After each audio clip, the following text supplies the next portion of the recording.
সাম্প্রতিক সময়ে মব সৃষ্টি করে আইন নিজের হাতে তুলে নেয়ার প্রবণতা ভয়ানকভাবে বেড়েছে। নানান অভিযোগ তুলে ন্যায় বিচারের নামে জনগণ আইন হাতে তুলে নিচ্ছে, যা আইনের শাসনের জন্য ভয়াবহ হুমকি বলছেন বিশেষজ্ঞরা। আইন শৃঙ্খলা রক্ষাকারী বাহিনী এমনকি সেনাবাহিনীর পক্ষ থেকে কঠোর হুঁশিয়ারি দেওয়া সত্ত্বেও ঠেকানো যাচ্ছে না এই মব সংস্কৃতি। তপু মিয়ার ক্যামেরায় বিস্তারিত সুমাইয়া খানের রিপোর্টে।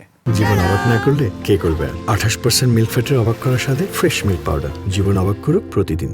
চুরির অভিযোগ, গুজব, রাজনৈতিক বা ব্যক্তিগত ক্ষোভ, সবকিছুর শাস্তি যেন এখন দলবদ্ধভাবে বিশৃঙ্খলা তৈরি করে মানুষকে হেনস্থা করা, পিটিয়ে মারা।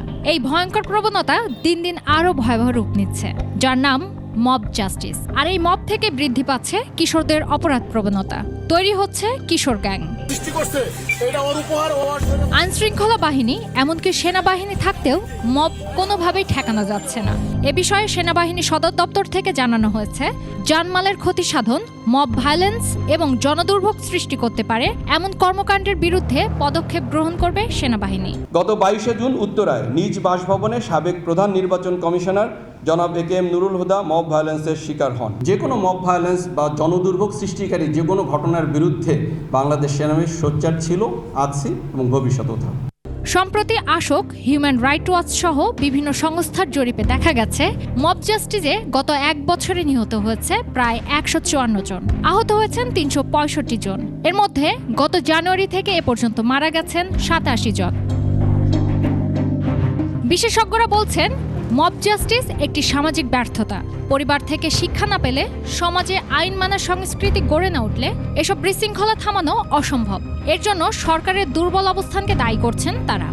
আইন বহির্ভূত যে প্রক্রিয়াগুলো আছে বা অপতৎপরতাগুলো আছে বা অপরাধমূলক তৎপরতা আছে সেগুলোর বিরুদ্ধে আইন শৃঙ্খলা বাহিনী যথাযথ ব্যবস্থা গ্রহণ করবে, দৃষ্টান্তমূলক ব্যবস্থা গ্রহণ করে সকল অভিযোগের দ্রুত সময়ের মধ্যে আইনি সুরাহা করবে। ৭১-এর পর থেকে পুলিশকে ব্যবহার করেছে একটা সরকারের পেটোয়া বাহিনী হিসেবে। সেই জায়গায় গত 15 বছরে তার একেবারে সবচেয়ে নেগেটিভ ব্যবহার, যেটা বলে এক্সট্রিম, চূড়ান্ত ব্যবহার পুলিশের, তা করেছে।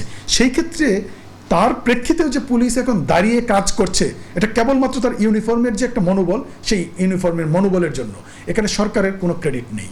ন্যায়ের দাবিতে অন্যায়, এই প্রবণতা যেন মহামারীর মতো ছড়িয়ে পড়েছে। তবে প্রশ্ন থেকেই যায়, এত পদক্ষেপ গ্রহণের পরেও কেন এই প্রবণতা রোধ করা যাচ্ছে না? তবে কি বিচারহীনতার সংস্কৃতি, ধীর বিচার প্রক্রিয়া আর গুজব এই প্রবণতার মূল কারণ? কিশোর গ্যাং বলেন, এগুলো কিচ্ছু হতে পারবে না। সুমাইয়া খান, 21 টেলিভিশন, ঢাকা।